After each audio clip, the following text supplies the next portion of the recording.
От 5 до 8 юли в австрийската столица Виена за пети пореден път ще се проведе Световният спортен фестивал. Той събира на едно място общо 13 спорта. В него ще вземат участие 2500 млади спортисти от 25 страни. Мисията на Световния спортен фестивал е едно от най-важните неща, които ние всъщност определяме, и това е една младежка олимпиада за разпространените спортове и за спортовете, които набират популярност в България.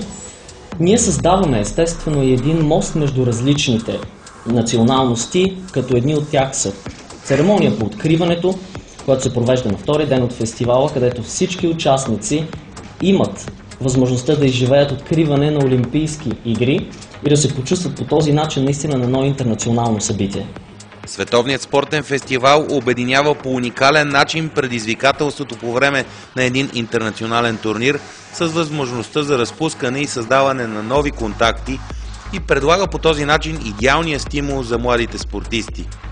Всички, които познавам колеги от различни видове спорт, ги агитирам да участват на този спортен фестивал, защото първо този спортен фестивал могат да участват всякакъв вид спортисти, не само професионалисти, могат да участват дори и училищни отбори, което е наистина един голям шанс за нашите деца, които спортуват активно и така се отдават на спорта, но нямат възможност да бъдат национални състезатели или да бъдат включени в отбори от топ отборите от съответния вид спорт, да участват на такъв международен спортен фестивал. Изживяването за тези деца е невероятно. Любопитно е да се отбележи, че китайското правителство изпраща 80 спортисти.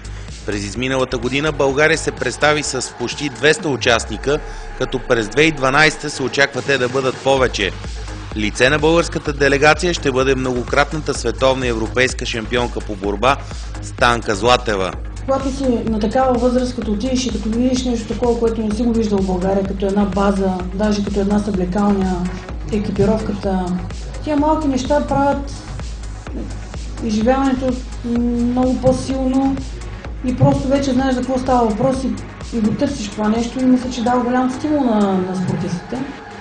Известни клубове като Бристол, Хелзинки Рустърс, Фортуна Дюселдорф, българския Марек и София Бирс вече официално потвърдиха участието си, а основен спонсор на футболния турнир е Кока-кола.